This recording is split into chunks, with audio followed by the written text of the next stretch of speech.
Allez-y. Donc en 2005, là, vous sortiez La Marche de l'Empereur.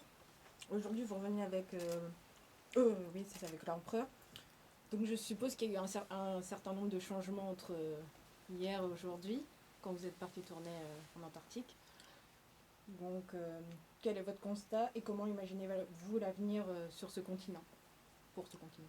Le constat, c'est pas moi qui le fais, c'est les scientifiques. C'est Oui. vrai que c'est toujours plus rigoureux d'une certaine manière de prendre le point de vue un peu haut de la science. Que nous disent les scientifiques aujourd'hui, on savait qu'il se passait, que le réchauffement était le bouleversement était très opérationnel, si je peux dire, en Arctique, avec des fontes absolument colossales et un horizon sur les glaces d'été du pôle Nord à 10 ans, où le pôle Nord sera libre de glace, sera une mer libre. Donc ça va très très vite. Je crois qu'on avait plus 20 degrés avant-hier par rapport aux moyennes normales en Arctique. Donc c'est considérable. L'Antarctique a été longtemps considéré comme un lieu un peu bizarrement à l'abri. Il se trouve que les études récentes sont en train de nous prouver le contraire, et surtout des manifestations du bouleversement climatique très fortes, d'énormes failles de glace, des énormes icebergs qui partent aujourd'hui au large. Et si on en vient à l'empereur, l'empereur est extrêmement lié, comme vous l'avez vu dans le film, au cycle de la banquise. Il lui en faut un optimum. Je suis désolé. Pas assez de banquise, il n'a pas de support stable pour élever son poussin. Trop de banquise, il a trop à marcher, et il n'a pas le temps de ravitailler son poussin avec une fréquence assez forte pour pouvoir nourrir. Et c'est ce qui est en train de se passer aujourd'hui. On a eu énormément de chance, nous, l'année dernière sur l'expédition, d'avoir une colonie extrêmement bien portante, avec des poussins qui étaient bien nourris, qui allaient bien. Cette année absolument catastrophique. Cet été austral qui se termine à l'heure où on parle est catastrophique. Les 2 années avant l'expédition ont été catastrophiques. Ça veut dire qu'il y a 3 générations où sur les 2500-3000 poussins qui éclosent, il n'y en a quasiment aucun qui meurt. C'est tellement aujourd'hui sensible que des scientifiques, je fais paraître demain une tribune avec un scientifique qui s'appelle Christophe Barbron, qui nous dit à 50 ans, à horizon 50 ans, on va perdre cette espèce. Et à titre d'individu, ou à titre de père de famille, je ne peux pas imaginer laisser un monde à mes enfants où il n'y a pas d'emploi. Parce que, à la limite, on pourrait se dire qu'on laisse perdre une espèce, pourquoi pas au fond. Sauf que le problème, c'est que l'empereur, c'est le sommet d'une chaîne alimentaire. S'il n'y a plus d'empereur, ça veut dire que tout est déréglé, y compris chez nous. C'est pas parce que c'est loin là-bas. Donc c'est un signe en plus pour dire que notre avenir à nous est extraordinairement menacé. Et peut-être pour conclure avec ces très longues réponses, moi ce que j'aimerais avec ce film, c'est que les gens se disent, ok, j'ai compris, c'est beau, c'est précieux, c'est incroyablement adapté, c'est peut-être le symbole de la lutte pour la vie, et je ne veux pas laisser perdre ça. Et l'idée, c'est d'arriver à mettre les gens en mouvement sur des valeurs qui sont des valeurs positives, des valeurs d'attachement, des valeurs... Ok, on a compris. On a toute la technologie. Aujourd'hui, on a des sociétés qui sont stables. On a l'énergie pour ça. Mettons-nous en route. Et ça, c'est quelque chose qui pour moi, serait idéal. Il se trouve que l'histoire, ces derniers temps, a tendance à me donner tort, mais j'espère que c'est qu'un épiphénomène. Ça a répondu à toutes les questions. Je vais essayer d'être plus bref.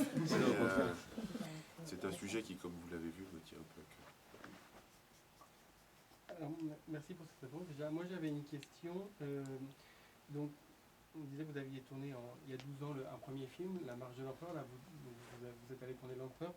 D'où vous est venue l'idée de tourner un nouveau film sur cette espèce? Parce que, enfin, voilà, quel message vous vouliez rajouter ou faire passer par rapport au premier film? Je pense souvent à ces réalisateurs, c'est pas toi qui vas me dire le contraire, qui sont obsédés par un acteur ou une actrice, parce que cet acteur ou cette actrice dégage quelque chose que nous, en tant que réalisateurs, on essaye de saisir. On peut appeler ça un charme, on peut appeler ça une magie, on peut appeler ça une beauté, peu importe. Moi, cette espèce me fascine, je vous apprendrai rien en disant ça. Donc, il y a quelque chose que j'essaye de saisir et qui m'échappe chaque fois. Ça ne veut pas dire que je vais en faire 10 ou 15, peu importe, mais vous comprenez ma démarche. J'étais toujours resté sur la frustration pendant la marche de l'Empereur de n'avoir jamais pu aller dans son univers sous-marin. Là, j'avais à la fois les hommes qui me permettaient de faire ça et la technologie. Et j'avais envie aussi, parce que ça fait 5 longs métrages que je fais sur la nature, de me dire, est-ce que je suis capable, avec cette espèce qui est absolument unique et qui, à mon sens, est la seule à pouvoir autoriser ça, de travailler avec la grammaire du cinéma pour raconter un destin. Vous ne faites pas du chant contre chant avec un tigre, un éléphant ou un boa. L'empereur le permet. Et vraiment, c'était une forme de défi personnel que d'arriver à m'intéresser, à mettre en avant un personnage dans une foule, hein, puisque je vous rappelle qu'ils se ressemblent tous. Pardon. Et voilà, c'était aussi pour moi une façon de me projeter dans quelque chose qui me semblait un peu compliqué. Comment avez-vous fait pour différencier les héros du film des autres congénères? Ça, c'est au filmage et au montage. D'accord. Vraiment, c'est à la prise de vue, avec une caméra qui se focalise sur un animal, qui va laisser hors champ les autres. Donc c'est vraiment... Et puis après, tout le travail, c'est au montage, évidemment. D'accord. Mais vous devez toujours les suivre à la caméra, parce qu'à un moment, on s'y perd avec tous ces animaux. Ben, j'espère que le public s'y perdra pas trop, en tout cas. Pouvez-vous nous parler de votre collaboration sur ce film avec le compositeur Cyril Haufort? Cyril devient aujourd'hui un vieux complice qui a cette capacité à traduire mes émotions, qui sont toujours difficiles à formuler quand on parle de musique, et qui a vraiment cette capacité de se mettre au service sans ego, c'est-à-dire que, comme beaucoup de gens, Lambert en a été, c'est-à-dire, ok, je sais faire plein de choses, j'ai un talent, et je me mets au service du film, et le reste compte pas, parce que ce qui compte, c'est quelque chose qui nous transcende tous, qui est de transmettre une émotion, et Cyril l'a fait très très bien. Merci. On a pu voir un petit making-of de votre expédition. On voyait les empereurs vagabonder en dessous des caméras et de votre équipement. Comment avez-vous fait pour les éloigner, ou vous avez attendu, ou... J'ai failli vous répondre une bêtise. Non, je voulais... Tu l'as fait, merci. Je préfère que ça soit toi. Non, c'est juste aller doucement. C'est juste aller doucement. Si vous vous approchez, il y a toujours une distance de sécurité. Je ne sais pas si vous avez vu ça sur le tournage de l'Odyssée, mais Oui. il y a un moment où on sent qu'il commence à vous éviter. Donc ça, quand vous avez un peu ce feeling-là, vous dites ok, je suis trop près. Mais là, juste en s'avançant comme ça, eux vont avoir tendance à refluer. C'est ce qui m'a permis de reprendre ma caméra. Mais juste une anecdote, j'ai attendu 8 jours que les petits se mettent à l'eau. La première fois qu'ils se sont mis à l'eau, ils se sont mis sous ma caméra. Je ne pouvais pas tourner. Vous prenez votre caméra, vous la renversez comme ça, je ne pouvais pas tourner. Parce que je devais être quelque chose d'à peu près stable dans le paysage pour eux. Et du coup, ils sont venus ceux qui sont. Oui, Donc c'est un peu agaçant pour tout vous dire. C'est ce qu'on voyait dans le making-of. D'où la remarque de mon camarade. Alors j'ai une question stupide. Pas si stupide que Donc ça. vous avez vu que c'est assez détendu. Alors, ma fille, en voyant le film, elle voulait adopter un pingouin. Alors je voulais que vous lui expliquiez pourquoi elle ne pourra pas. Alors, le manchot empereur, lui, eh bien, sa température, on appelle ça sa température de base, où il est confortable, il a ni trop chaud ni trop froid, c'est -20. Donc ça veut dire qu'il faudrait habiter dans un grand congélateur chez vous pour qu'il soit à l'aise. Sinon, il aura vite trop chaud.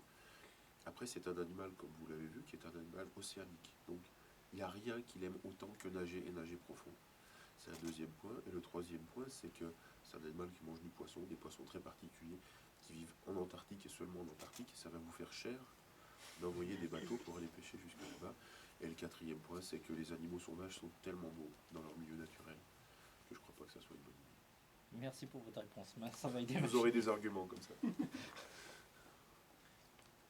Oui. Comment se scénarise un documentaire comme ça? Vous savez à l'avance un peu l'histoire que vous voulez raconter, ou c'est en fonction des images que vous prenez? Là, l'histoire, très objectivement, je la connaissais par cœur, puisque le cycle des manchots empereurs, c'est toujours le même. L'enjeu, comme je vous le disais tout à l'heure, était vraiment de trouver un angle qui permette de suivre un personnage, et que la caméra aide le spectateur à suivre ce personnage. Donc ça, c'est une première couche au filmage, si je puis dire. Il y a une deuxième couche qui est au montage, où là, effectivement, moi j'aime bien aussi, quand on ramène les rushs au studio de montage, on s'aperçoit qu'il y a toujours des petites choses qui vous échappent, et certaines images qui sont plus magiques que les autres. Ça, c'est le cinéma qui a ça. Il y a un moment, une image devient transcendantale d'une certaine manière. Et j'aime bien aller chercher ça, parce que ça a beaucoup plus de force que la simple description. Et le troisième élément, c'est effectivement tout le travail qu'on a fait avec Lambert, c'est ramener par la voix une émotion et les éléments nécessaire et suffisant pour qu'on comprenne l'histoire, sans qu'on ait l'impression qu'il y ait quelque chose de plaqué. Et ça, c'est du feeling. C'est pas trop de voix, mais assez.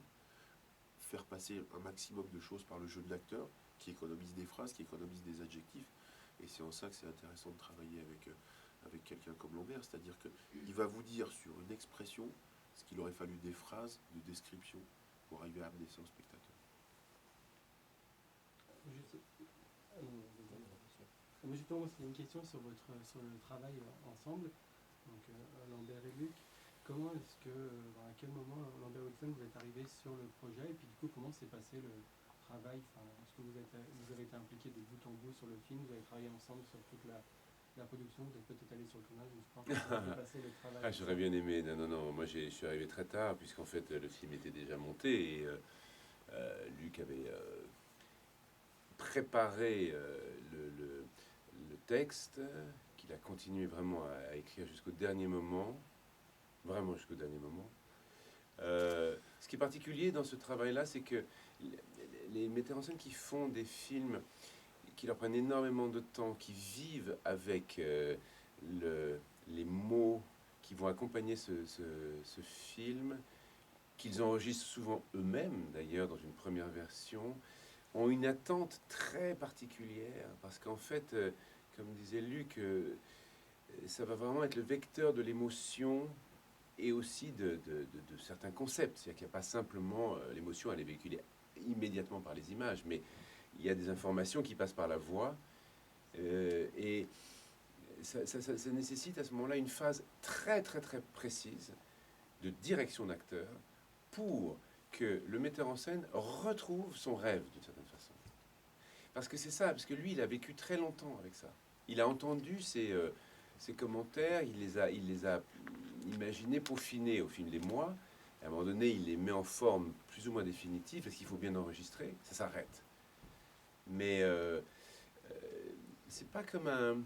Ouais, on pourrait comparer ça, effectivement, avec un metteur en scène qui fait un montage d'une fiction, qui a rêvé sur ses dialogues. Mais à un moment donné, les dialogues, ils s'arrêtent pour le tournage. Là, l'évolution, elle est possible jusqu'à l'enregistrement, jusqu'au dernier moment. Mais on sent que il faut cristalliser quelque chose avec lequel le metteur en scène a vécu pendant très longtemps, dans la solitude. Non ? Tout à fait. Non, c'est exactement ça, mais c'est vrai que le parallèle avec la fiction, ça va être le travail de l'acteur quand vous jouez avec des dialogues, c'est-à-dire que l'intention, vous allez la donner et elle va être inscrite dans l'image. C'est vrai que là, ça arrive a posteriori, mais la musique de la voix, je l'entends. Et la chance de travailler avec des gens de talent, c'est de justement dépasser ça. C'est-à-dire que, ah oui, la musique, dans ma tête, c'était ça, mais effectivement, dit comme ça, c'est encore mieux. Et c'est là que ça devient génial, parce que ça devient un dialogue. Et c'est ce que j'attends, au fond, parce que si c'était pour rester tout seul dans ma tête, je ferais les choses tout seul, d'une certaine manière. Mais cela étant dit, je dois dire que Luc, il est particulièrement exigeant et précis dans ses indications musicales. Là où beaucoup d'autres auraient pu simplement être convaincus facilement, parce que voilà, on a du métier, on le fait régulièrement. Moi, j'en fais pas mal, mais parce que la matière, elle est quand même assez réduite, et donc il faut pas se tromper sur la façon de colorer ce matériel. C'est-à-dire qu'on peut vraiment... on peut changer vraiment c'est comme une musique de film aussi. Mais cette exigence, on la rencontre rarement, vraiment. Moi, je veux rebondir sur votre réponse. Vous avez l'air d'envier Luc. Je sais que vous êtes très attaché à la nature. Vous avez doublé déjà de nombreux documentaires, notamment pour la BBC. Ça ne vous tenterait pas de partir en expédition comme Luc ou... J'étais parti en expédition puisque je suis allé en Antarctique Oui, avec le tournage de l'Odyssée. C'est très particulier. L'image filmée m'intéresse, et j'ai fait 2 documentaires pour le moment, un sur le tournage de l'Odyssée, où justement j'ai filmé des images en Antarctique. Mais là, on parle du travail d'une vie. Il est clair que je n'ai pas une formation de biologiste. Je veux dire, je peux être témoin de ce qui se passe autour de moi, et c'est pour ça que maintenant, j'ai toujours ma caméra vidéo, parce que voilà, on ne sait jamais. Je ne sais jamais ce qu'on va faire des choses. Non, mais C'est- c'est jamais comme si, par exemple, Monsieur Jacquet, pour repartir, vous proposez de partir avec lui. Ah bah alors s'il me propose de partir en Antarctique, ça j'y vais demain, ça c'est évident. Mais oui, parce que pour moi c'était une rencontre extraordinaire avec un continent quand même bouleversant à plein de niveaux. C'est le plus beau voyage que j'ai fait de ma vie. Et bon, j'ai pas été partout, mais je pense que ce qui m'a plu, c'est qu'il n'y avait pas d'humains, en fait, c'était ça. Très peu. Et en tout cas que les humains qui sont là sont... je ne veux pas dire par là que je fuis les humains, mais en même temps... qu'il y ait un territoire où leurs actions sont quand même très limitées, soit par les conditions tout simplement météorologiques, physiques, soit par la loi, parce qu'on n'a pas le droit de s'emparer de ce territoire. Ça fait du bien. À une époque où on dévaste tout et où vraiment les nouvelles ne sont pas très bonnes, côté protection de l'environnement, je veux dire, on est très ému par le fait d'être là sur un territoire où voilà, ça raconte surtout un voyage dans le temps pour moi. Un temps où l'homme n'est pas encore en train de dévaster tout, où il n'existe même pas du tout. Moi, je crois que je ne connais pas une personne qui soit allée en Antarctique, qui ne dit pas en substance qu'il vient de dire la mer. Les Anglais ont un mot pour ça qui n'est pas très joli. Ils appellent ça l'Antarctic Bite, la morsure de l'Antarctique. Et je vous assure que c'est quelque chose qui est inexplicable, parce qu'en dépit du charme qui vient d'être évoqué, c'est extrêmement loin, extrêmement dur. Vous êtes détaché forcément de votre famille longtemps, puisqu'il faut un mois, rien que pour y aller et revenir, il faut un mois. Mais il y a un charme qui est incroyable. Et la beauté de ce paysage qui change en permanence au gré du moindre changement de lumière, puisque tout est blanc. Donc le paysage accepte n'importe quelle lumière que lui donne le ciel ou le soleil. La confrontation avec la puissance de ce continent est quelque chose d'incroyable dans ses dimensions, dans le rapport au vent, le rapport à la tempête. C'est quelque chose qui est inimaginable, et peut-être aussi le plaisir de se sentir petit à sa juste place et d'appréhender le défi que ça représente que d'être vivant là-bas. Je crois que cette leçon de modestie ou de sagesse, on l'appellera comme on voudra, est aussi quelque chose pour beaucoup dans le charme de cet endroit-là, quoi. Est-ce qu'il y a une dernière question? Vas-y, toi. Si vous aimez le film que vous faites sur l'empereur, est-ce que vous avez d'autres histoires à raconter sur cette espèce pour des films à venir, ou est-ce que vous envisagez d'autres documentaires sur l'Arctique ou sur vraiment d'autres univers comme vous avez pu le faire pour l'éducation de forêt par exemple? Oui, moi j'avais juré que je ne referais pas de documentaire sur l'empereur, et me voilà par jour 12 ans plus tard, donc je ne vais pas vous faire encore une autre promesse que je ne veux pas tenir. Mais c'est sûr que moi, j'ai un métier fabuleux, c'est un métier qui me permet d'être curieux dans ce que je fais et d'aller à peu près partout.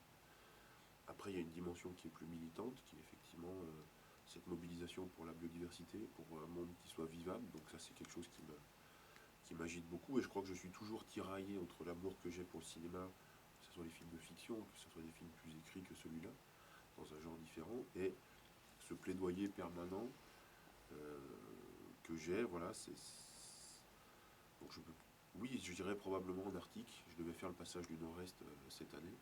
Je ne le ferai pas puisque les Russes sont en train de durcir considérablement les autorisations sur ces lieux-là. Mais oui, c'est des régions qui m'attirent aussi.